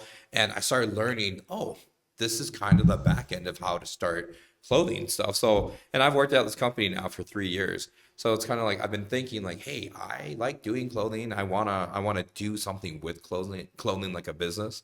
And so I started learning how to do it. And it's like, okay, let's do it. And I'm Korean. Everything Korean is huge right now. Like K-pop, Korean dramas, Korean food. You go to any bar in Denver and they have some type of, or any restaurant, they have some type of like Korean fusion thing on their menu. So it's like everything Korean right now is huge. It's really popular. So it's like, okay, why not do a clothing line that's based off of a city in Korea? So I'm Love like, it. yeah, so that's kind of the origin of it. we are yet to get our first. So we have samples. We have samples that I've been using to take photos with because I'm also a photographer. Yeah. So I do professional photos as my main job. And so we've been taking photos to do for like Instagram and stuff like that. But I'm projecting maybe launching sometime near summer. Start of summer. You know what's funny is I meant to tell you should have brought your jacket in and worn it for the podcast. Oh, I should have. I Yeah. didn't even think about that. A jacket or a hoodie It's or okay, something. I didn't wear my brand either. Yeah. I wore someone else's. Well, yeah, and you were telling me that you also have a clothing brand that you kind of are doing. Yeah, we not to the extent that you are doing it, for the record. You're doing way more advanced stuff, which I have some more questions for you. But sure. yeah, when I like first started this Babs Life stuff, I was like, well, Life's going to be the name of the brand. I'm just going to encompass everything. Somehow Life's going to be plugged into everything I create. And so, yeah, naturally it was like, yeah, let's set up some merch. And if this thing goes big, people can get merch. And ideally, LYFE, LYFE stands for live yourself for every day. So around that, I'm like, that's like actually not a bad brand to have. Right. And yeah, I just did like a Teespring shop though. I didn't do anything crazy. I just plug in the designs. I selected like everything needs to be premium. I'm sure now, actually, I haven't checked it in probably 2 years. I bet you now they've got new materials, like those new bulky jackets and tees are kind of big now. I bet you I could make those. Oh, that's streetwear. Yeah, streetwear. That's the term. Thank you. Yeah. I'm sure that's more prominent. I should look into that again. But you may feel this too. Like when I was starting everything, I was like, oh, I need to do that. I need to create a podcast. I need to create content. I need to create YouTube content. I need to have a clothing line with it. And I need to do Amazon affiliates. I need to set up my affiliate links. And like, I need to edit. I need to learn how to edit. I need to turn off stock. There's only so much I can do as a person that eventually I've realized that like I just can't do it all. And I was pulling myself in 1,000 different directions. And I've been doing that now for 5 years now, I think. Dang, 5 where I'm years. like slowly realizing that like I can't do everything. And like I've slowly dropped other things. Like again, like the shirt thing, I just was like, that's just gonna sit there now. Right. People buy a shirt, great. I'm not gonna advertise it. I'm not gonna make a clothing page for it. Are you drop shipping? I mean, I guess technically that's what it is. Yeah, like if someone orders it, Teespring, the site itself has their fabric connections and everything, and they just create it and ship it and everything. Okay. So you don't have to be like hands on. Right. And my thought with that was I can start it that way, and I could always eventually create my own website and everything around it. But for now, because I can't do everything, I'll just take a way less cut. Yeah. Like I might make $5 off a shirt, where they make the rest of the, they make 35. Right. Who cares? But like, and again, it's not like my main thing isn't merch anyways, so it's not a big deal. Right. It could be down the line, but not right now. That would be a cool goal to have, where it's an actual like clothing brand. Yeah. It's all about building that culture, Yeah. Building that, like pushing the brand with the culture. I mean, like it could be simple, like this. I like it. And I'm like such a simplistic design person too. Like I'm not a very like, I don't know about you. I mean, I looked at yours. I actually really like just simplicity of the soul in the middle. Like I love that. Like and that's where my whole thing too was like, wouldn't it just be like I could just have a shirt line like a simple athletic clothing and just says life right here. That's it. Doesn't need to say anything else. That'd be cool. That's all I want. Yeah. That's it. Why go crazy? Right. And like that'd be cool where it like becomes a staple. Like, oh, that person likes to live themselves every day. Yeah. I mean, I feel like that's the trend right now. Or that person's got soul. Yeah. Or a soul searching. Soul searching. Yeah. Yeah. We'll have to do a collab one day. I'm down down. the line. I'm so down. A little soul life. Yeah. But no, like that was the thought. I was just like, put it up. It doesn't cost me any money to make the site on Teespring. So let them take their cut. And if it goes somewhere, I eventually can plug it from their site and just do my own thing with it.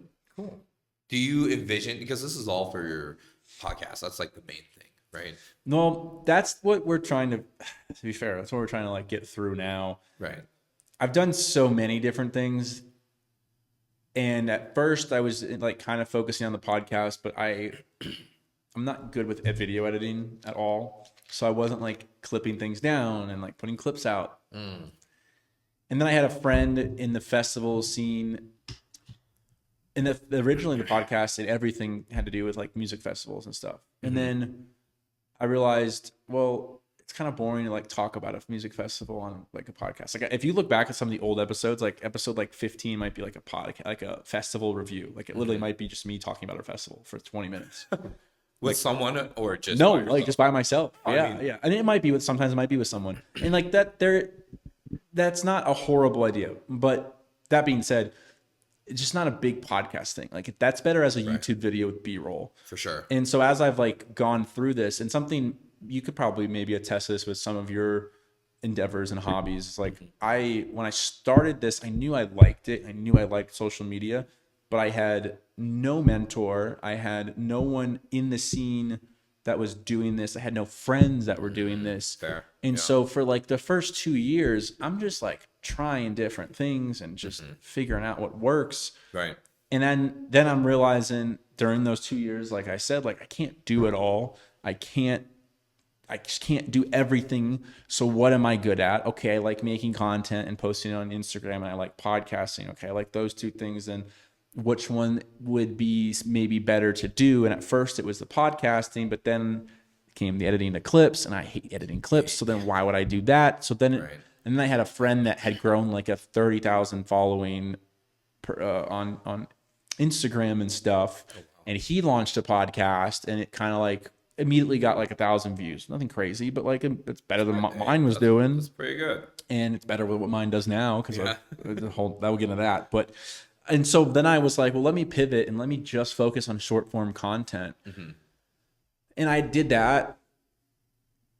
Probably started that like in the last or in the by like year 2, 3.5, and then I pivoted in the last 6 months because I was like just kind of burnt out from making short form content and like rave content in general because I didn't know what else to do, and like I'd already started doing rave content, kind of have a little bit of a name in that scene, and I was just like I don't really, and that's where I'm at now, where I'm like I took time off, and I'm like I do like EDM, and I still like going to some events.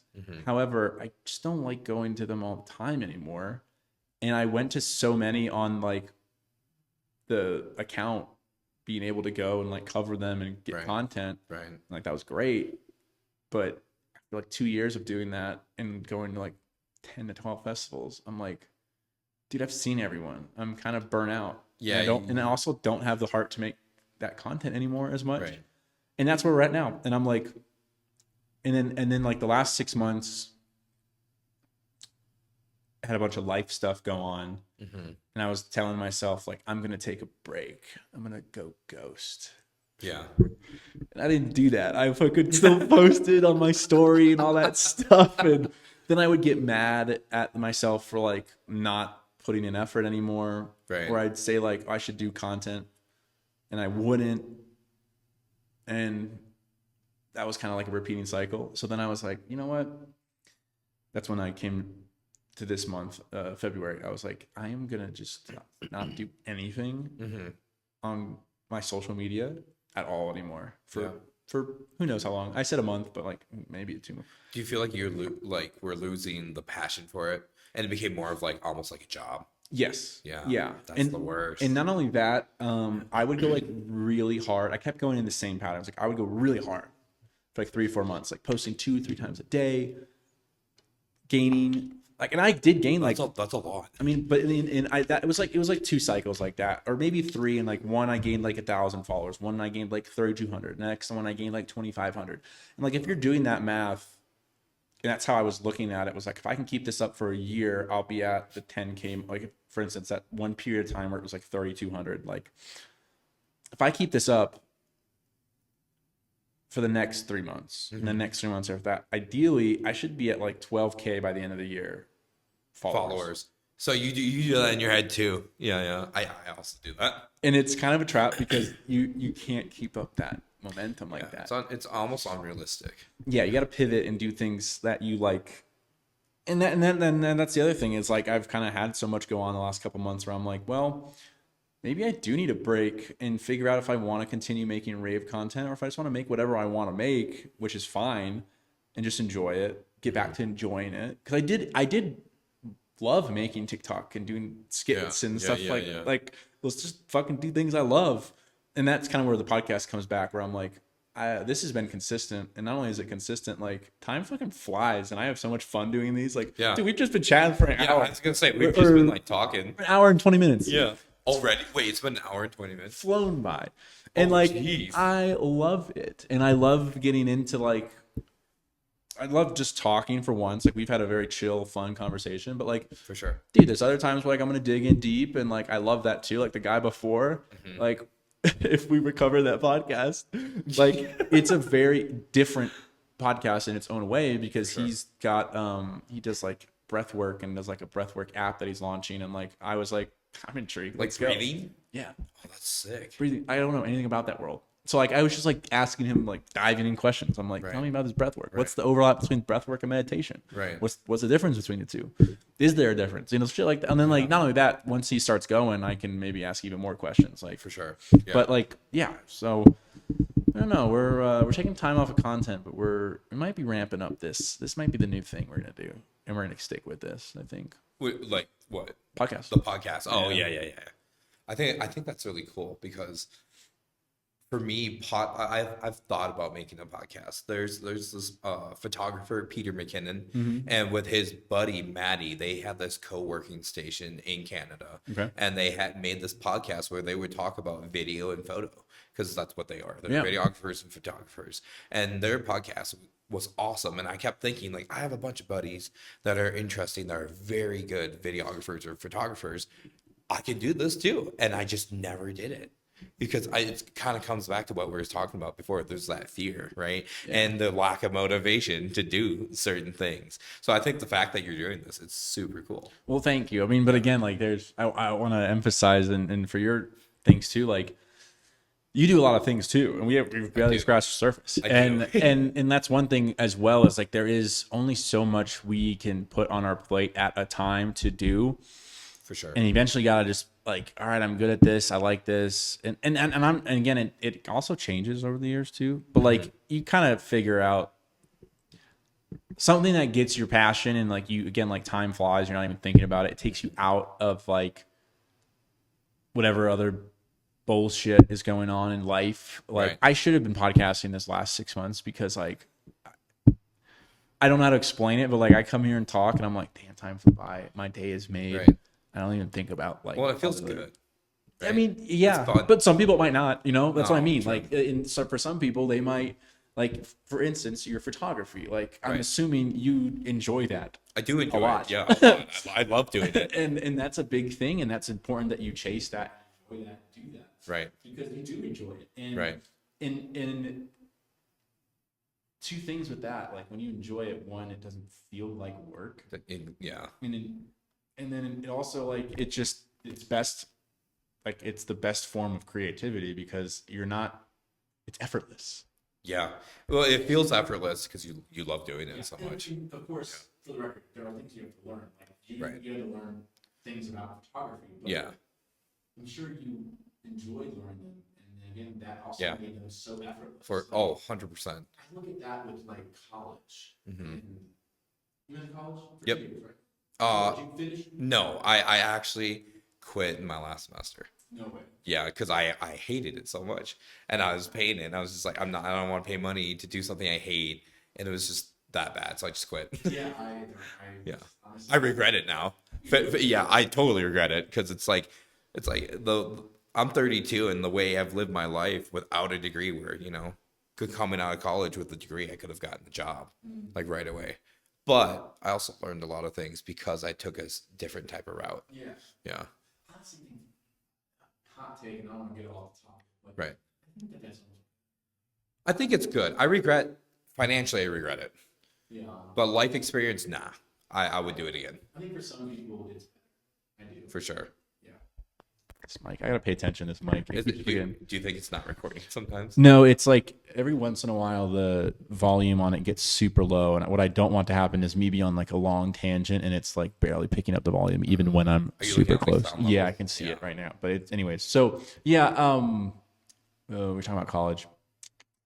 Oh, what I was saying with college was like, okay, to recap, we were talking about things we love, right, and how it's effortless. And then I'm drawing a parallel with college. What I noticed with college was like first 2 years extension of high school. You're just taking similar classes. You're just trying to, right? It's really what it is. But what is important during those 2 semesters or 2 years is to really try to like to just take a variety of different classes, because you can kind of start to narrow down what field you want to go in if you're undecided. And what I was like, I want to go to business school and just get a business degree. And I just decided to pick marketing. I couldn't even tell you why. I just was like, marketing. Actually, I chalked it up to be like, I can get a job probably in sales and potentially marketing if I end up liking it. But I knew I like, my mom's a sales lady. My dad's been a sales guy. My sister was. So you kind of know that. I was like, that's in my blood. Like I can do that. You could do it. Yeah. And obviously I can talk, so I can do it. Right. So I was like, always like, I'm going to go into sales, but I'll get a different degree because then maybe I can do something else. And I remember getting into my marketing classes and immediately I was like, this shit rules. Like, I love this. And then same thing, like the classes were just like, for the first 2 semesters, I'm getting B's and C's, a few A's, but I'm like, as accounting, I'm struggling in. I failed. I had to retake. There's, other classes I'm just not good at. Chemistry, I suck at. Like, right. And then I get to marketing. I'm like, this shit comes so easy. I don't even worry about the class. Studying, like, barely. Like, and I'm getting A's. Right. Dude, that's crazy. And that's when, like, you find that thing. I'm relating it to college because it's simple and I think everyone can understand it. But like, yeah, if you can find what you're into, like, it makes studying 10 times easier. It makes the test 10 times 100%. Easier. And then it makes life 10 times easier. Like, you hate it. It's the same thing with a job. Like, you get in a job that you absolutely hate. Like, the days drag by. Yeah. But you get in a job where you like love the people, you love what you do on a daily basis. Like, this, like, oh my God, I got to go home. It's 5. Thank God I got to go home. But I mean, it went quick. Yeah. Not that you want to spend your entire life at work, but you know what I mean? Right. So with your photography, you love it. I love it. Yeah. I think I like all types of art, but photography was one of those things that I just happened to be good at. Because in photography, you can train your eye to kind of recognize things and you can have really good composition. But when we say that you have the eye, it means you don't need training. You don't need to train your eye. You just have it. You can see things differently than other people. And so, backstory of how I got into photography is I was dating this girl and she had a camera and I love music. And I remember back in YouTube, all these people had this camera that they record themselves with. Right. And I always wanted to get a camera, but they were like $600. When you're young, it's way too much money. Yeah. So at the time I was dating this girl. And I was like, okay, I have money now because I've been working. So I got this camera and we would go out and take photos, like street photography. And then she would always say, like, your photos look so much better than mine. I'm like, I don't think so. She's like, no, it's something about them. So after we broke up and I kept going on with photography, and then I started posting them on Instagram and I started using hashtags. And then people started like sharing them or they started liking them. And these are people I don't even know.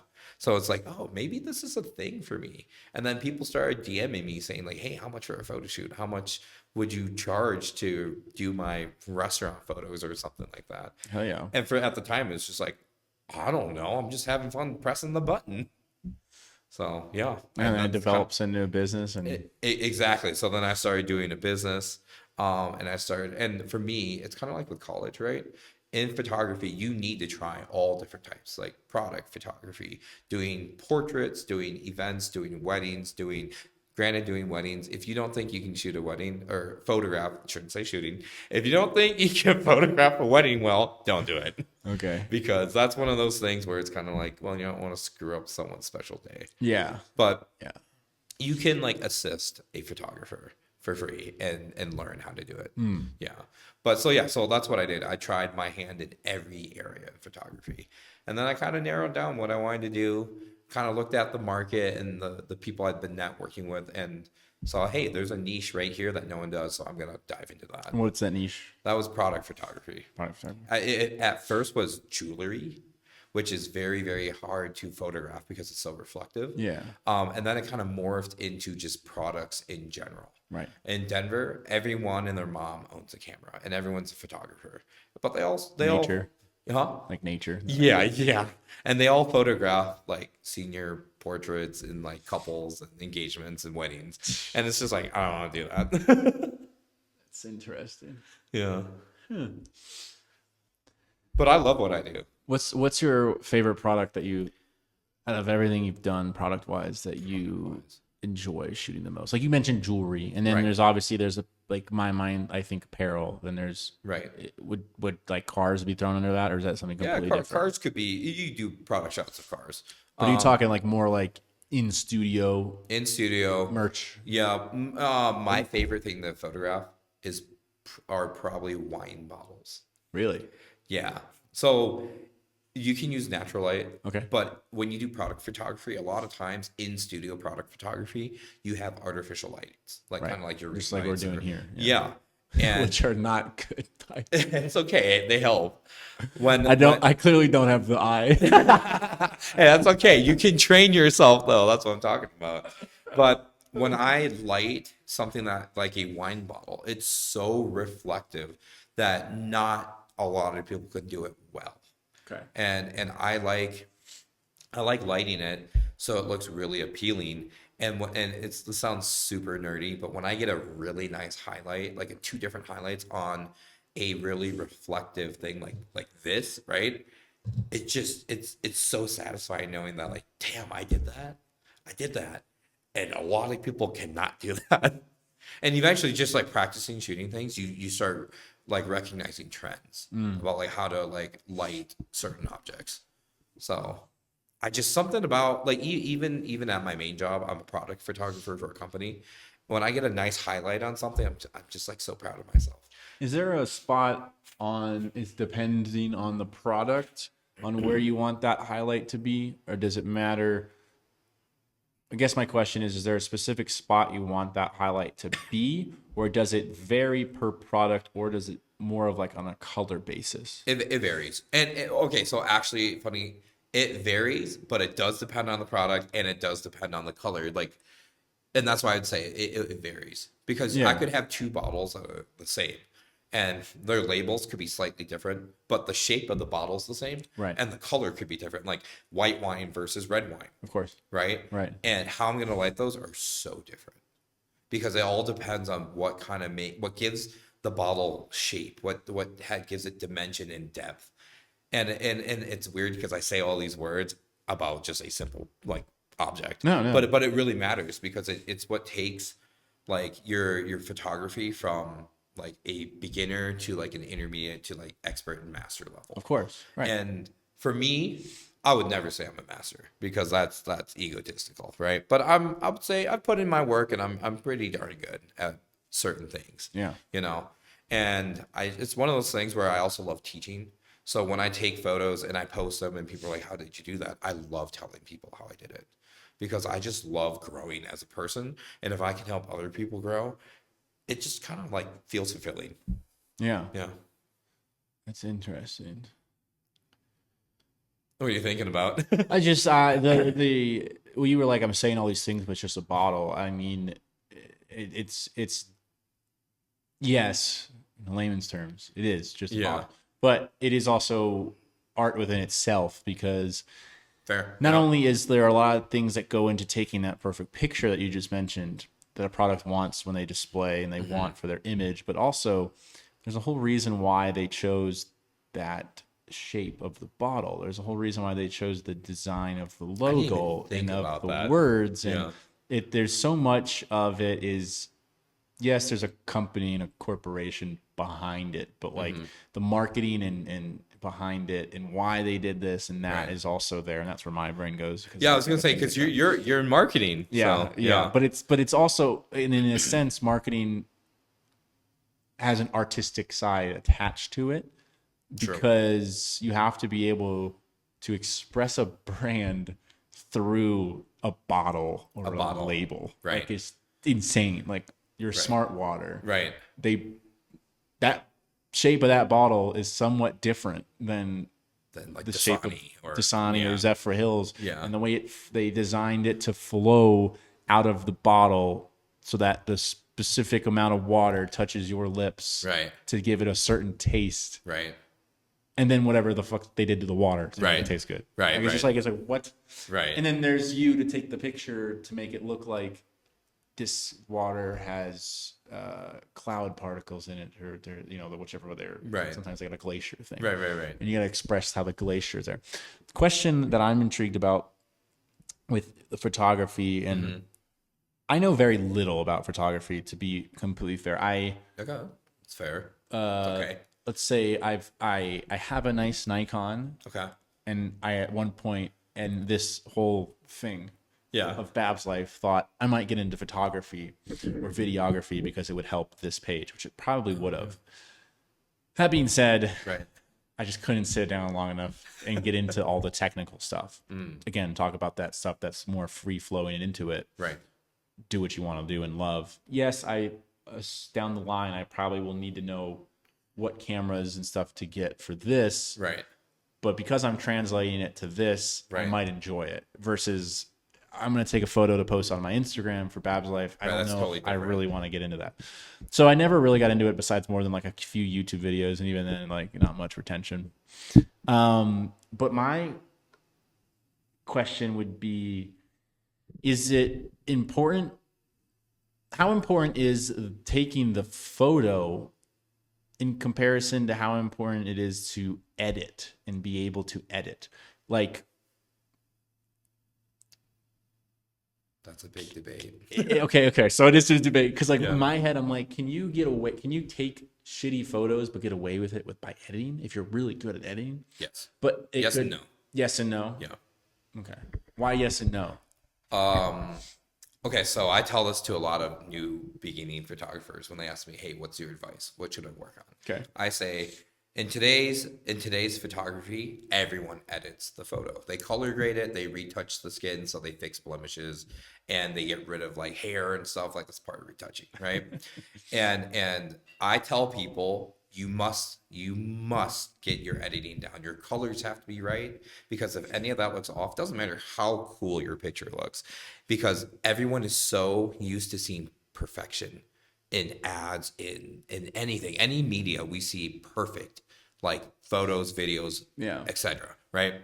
And you can take a really sick photo, but if your edit, your color grade and everything is trash, it automatically makes the photo crap. Like, automatically. So, and why I say this is a really big debate, because older photographers, I came from film, there was no digitally editing it at home. If people that edited photos back in the day, and when I say back in the day, I mean like pre-2000s, because there weren't really any digital cameras until the 2000s. Yeah. So in film, a cool photo, all depending on the composition and how the light came out with the film and the whole processing. So a lot of older photographers now say, "Oh, you're editing your photos. It's like, that's trash. Like, they should just be natural. They're purists," right? But now photographers who are younger, like myself, we say, "Hey, in media now, if your photos don't look perfect, and that's through editing, it's not okay." So going back to your question is, you can take shitty photos, like poorly composed photos, and if you're really good at editing, it looks nice. And that's something I do sometimes. Sometimes I will be lazy and not get the coolest composed shot, but I know that my color editing and my retouching and how I can make the photo really pop out is really good. Then I'll just kind of slack on the shooting and make the editing really good. Do you ever do that, like, to challenge yourself, or just because you can? Just because I can. Because you can. Yeah, it's usually, I think, in mostly photographers, kind of, if you can speed up your process and make it easier for yourself, you will. You know. Another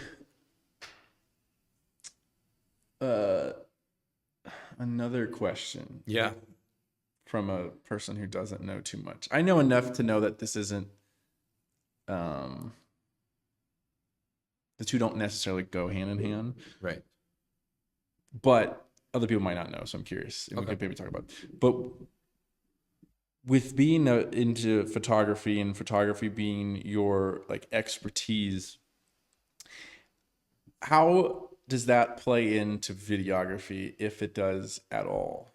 And is there, I know there's a bit of crossover because I even know from the festival world that like Right. some photographers are also doing video Right. when they're editing that too.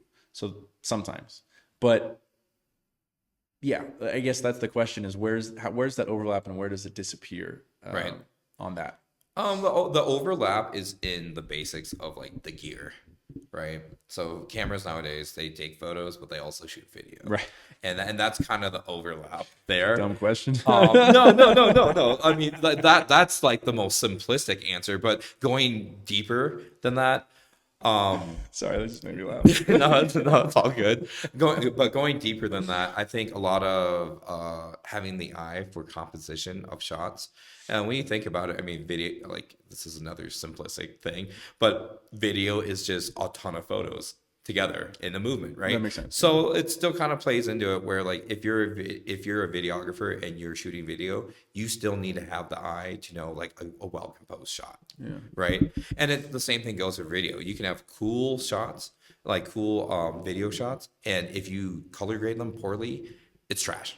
Like it doesn't look good anymore. And same thing with video. Like you can do very cool things with editing. Right. And like Right. shitty B-roll, you could make something look really cool. Yeah, 100%. If you and the cool thing about video is that you can cut and piece it together. Where like photo, it's one static image, so everyone judges it for what it is. But in video, you can get a lot of really simple shots, and if you cut it together and have cool little transitions in between them, it's like a sick video. And that's where they're very different. Yeah. You know, they're very different where there's movement in video. So you're moving your body, you're moving the camera, and something you're videoing is moving too. And photography, it's like you're just catching this, like that one moment in that movement, you know, obviously. But it's so different because the disciplines are different. Like, you know, my buddy Andrew is an amazing videographer, and he's actually an amazing photographer. He does things with the video camera that I can never do because I just can't do that. My brain doesn't function in that way. I can think about it, but the execution of it, I can't do it. I'm trash. I am a trash videographer. I'm really bad, but I can do things like interviews because the camera's static, you know, and then I can cut it together. My editing for that is way better. I can cut it together and make it look cool. Yeah. But the actual executing of videoing, I'm so bad at. That's funny. Is there like a beef between photographers and videographers at all? Like you know how snowboarders and skiers unspoken beef. Okay, a little bit. Like I know wedding photographers and wedding videographers sometimes get into it. Like you could actually look it up on YouTube. There's a ton of fights like fight compilations between the videographers and photographers. But in general, I'd say no. No. But I think when it comes to like payment of like video, I think videographers generally get paid way more than photographers for like freelance gigs and corporate jobs. That's interesting. Yeah. We're about at a 140 mark here. Oh, dang. So Okay. and I have loved our conversation. Yeah, I think I just don't want to hold you too much For longer. You know, one of the main questions I ask when it's everyone's first time on, so we won't ask this every time, and hopefully we don't I don't hold you too much longer. But For sure. Main theme of the podcast is life, standing for live yourself for every day. Right. And we've talked a lot about different things from family to the businesses that you enjoy and hobbies. And Right. so that's my question to you that I like to end guests with when it's their first time. But how do you live yourself for every day? How do I live myself for every day? Yeah. Perplexing. Honestly, I just follow my passions now. I think for not to get too deep, because I know we got to wrap this up eventually. Fine, man. No, But I think for a long time, I've been living my life for everyone else, for my family, for what I think my friends think of me, and even what my past romantic partners have thought. And I think now, Ain't that a big one? yeah, right. I think now I literally just wake up and I think like, what do I like to do? What do I want to do today that's going to make me feel happy? Yeah. And it really comes down to happiness because I feel like for many years I've been unhappy, not like depressed and like terribly unhappy, but feeling like that I'm just like kind of going through the motions of life. That's not fun. So what I really try to do now is think about what do I want to do today? What, like, how much energy and time do I have to do that without being overly selfish? Yeah, Yeah. 100%. I couldn't agree more with what you just said. Especially now, that's something that's a big part of my life. Is I kind of hit on it earlier, but like I'm trying to figure out what those passions are. I have an idea, but like, what are they, and what can I dedicate to them, and what can I put into them, and For sure. and which ones that aren't anymore can I get rid of? And it's so true. It's so, like I said, it's so much more easier. Life is very like free flowing when you have those passions and things that you love and you're just doing them. That's how it should be. Like things should be in anything, whether it's a passion such as podcasting, photography, For sure. a job that you do day in and day out, a relationship. It should flow really easy. Exactly. And if it's not, and if it's not, it's just hard to force something to be good. It's a great way to live by. There was something else I was going to hit on. You had said something, and I was like, I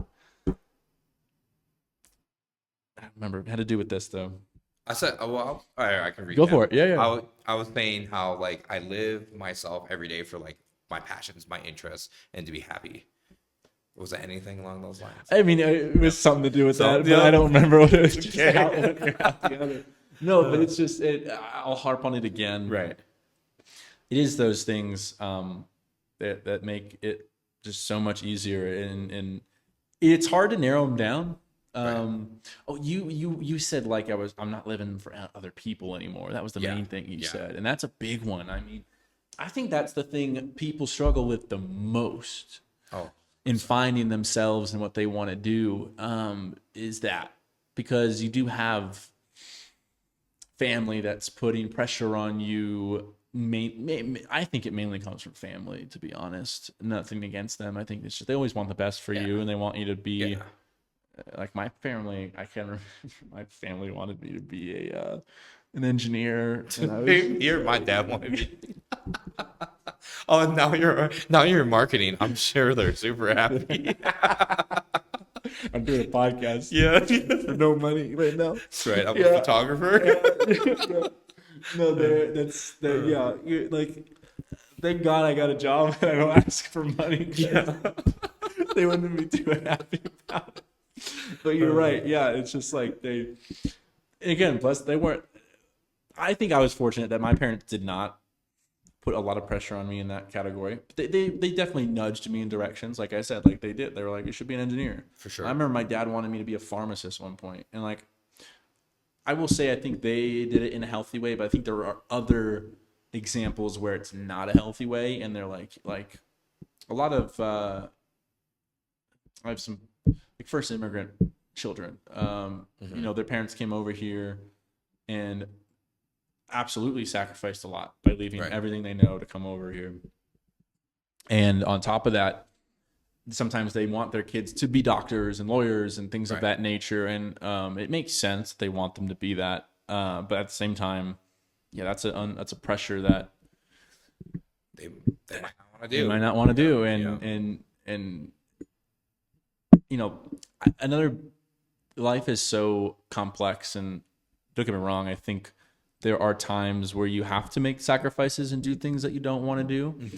But ultimately, I think you can make those sacrifices and wrap them around your head because you know it'll lead to your greater passion down the road. Right. And that's where it gets tricky when you're being pushed in a direction you don't want to go, and there isn't a way out to that hobby and passion you love. Right.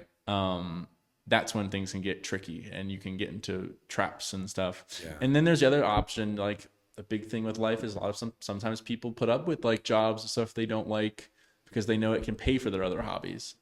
That's an interesting one. I've given that a lot of thought. Yeah, I was gonna say I could go into that forever. It's interesting all around, like the complexity of it, the human nature of it, of like, I'm gonna do this job because I know it'll at least let me travel 5 times a year. And but then I'm like, is that worth it? I don't know. Is that living? I don't know. Right. I mean, you get to live for those 5 weeks, but right. Yeah, it's very complex. And then the other thing is like you have different people. Like some people can tolerate that. Some people are cool with like it's like, you know what? It comes down to what you said. It still comes down to what your passion is. And like if it lets you do your passion, then you're good. And Exactly, if it prohibits you from doing your passions, find a way to get to where you want to be to doing your passion. Yeah. Then. Yeah. Because it's not worth it in the long run. But yeah. Yeah. I love that. That's a great way to sum up this episode. I wish we could have dove into that a bit more. One thought. Next time. Absolutely killing me. Yeah. If you think of it, write it down. We talk about it next time. Dude, we had so much that we didn't even get to hit on. I wanted to put a pin back in the summer camp stuff and go into that, but we didn't. Next time. But we got so much. Absolutely. I hope. Well, look, tell everyone where they can find you if you want, or at least your company, or the clothing company, or your photography business and everything. So, for sure. Go ahead. Plug yourself, King. Okay, I'll plug myself. Shameless plug right here. My photography account on Instagram is at Kai Davis Visuals. It's a pretty basic name. And then my clothing company on Instagram is at soul.ccm. Sweet. Yeah. Yeah, we'll get those linked into the podcast description too, but I always like to make sure you mention at the end there. Kai, I appreciate you so much. Thank you, for taking an hour and some change out of your time today. Yeah. I had a blast, dude. This is so much fun. Too. Yeah, we'll do some more. You'll be a regular guest. I can't believe that we talked for almost 2 hours. It's 1:55 right now. Wow. Got to nail it. What time is it? Because I felt like it's only been like probably like 45, 50 minutes. When we looked at the clock and it said 1:20 when we said that originally, I literally thought it was like 15 minutes. Yeah, that's crazy. Flew by. That's crazy. Dude, love you. Thanks for coming on. We'll do this again. Yes, sir. Bye, everybody. Goodbye. Peace. Bye.